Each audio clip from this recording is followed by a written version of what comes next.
beecrowd এর এই প্রবলেমটির নাম টাইম কনভার্সন।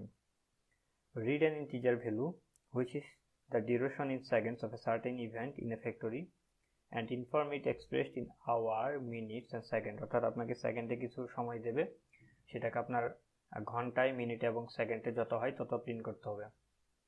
তো ইনপুটের ক্ষেত্রে একটা ইন্টিজার ইনপুট করতে হবে, রিড করতে হবে n, তারপর প্রিন্ট করতে হবে যে ফাইলটা অর্থাৎ সেকেন্ডের যে জিনিসটা সেটাকে আওয়ার, মিনিট এবং সেকেন্ডে, লাইক দ্য ফলোয়িং এক্সাম্পল, ওই ফলোয়িং এক্সাম্পল যেমন সাথে আওয়ারের পর কোলন, মিনিটের পর কোলন এরকম, এবং অবশ্যই তো আপনার প্রিন্ট নিউ লাইন প্রিন্ট করতেই হবে। তো বিষয়টা কেমন, আমরা আগে যে প্রবলেমটা দেখেছি ঠিক তেমনই, যে ইন্টিজার n নিব, তারপর আওয়ার, মিনিট এবং সেকেন্ড, আচ্ছা সেকেন্ড না থাকে, আচ্ছা আর কি, হ্যাঁ সেকেন্ড থাকবে।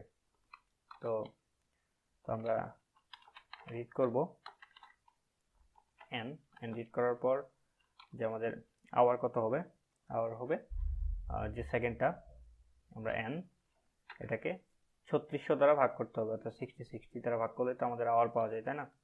তো 60 ইন্টু 60,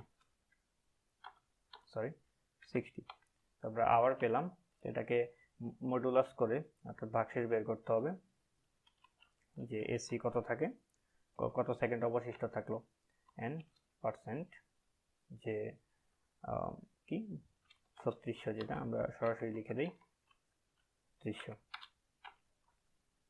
তো এরপর কি, এরপর আমাদের যে মিনিট, সেই মিনিট বের করতে হবে, m মিনিট ইকুয়াল যে অবশিষ্ট থাকলো এসি, সেটাকে আমরা ভাগ দেব 60 দ্বারা, অর্থাৎ 60 সেকেন্ডে 1 মিনিট, 60 দ্বারা বাকি থাকলো, বাকি সেকেন্ডটা কত থাকলো, বাকি সেকেন্ডটা তো যেটা আছে সেটাই, অর্থাৎ পার্সেন্ট মডুলাস ভাগশেষ, যেমন আমরা যাই বলি না কেন, সেটা বাকি থাকলে সেটাই, অর্থাৎ সেকেন্ডকে আমরা শুধু এস দ্বারা ধরলে, এস দ্বারা ডিফাইন করলে এস ইকুয়াল এসি মডুলাস 60, অর্থাৎ অবশিষ্ট যা আছে তা হলো সেকেন্ড, আর এসি এটা আমরা টেম্পোরারি ধরে নিতে পারি, অর্থাৎ টেম্প ভেরিয়েবল যেমন হয় আর কি।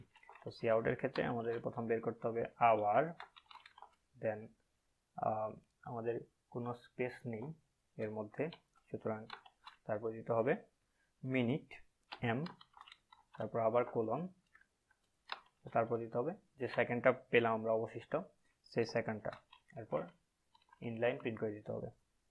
তো আমরা জিনিসটা একটু টেস্ট করে দেখি, রান করে দেখি যে 556 সেকেন্ড কেমন হয়, 0916 হওয়ার কথা, 556 হওয়ার কথা, হ্যাঁ তাই হয়েছে।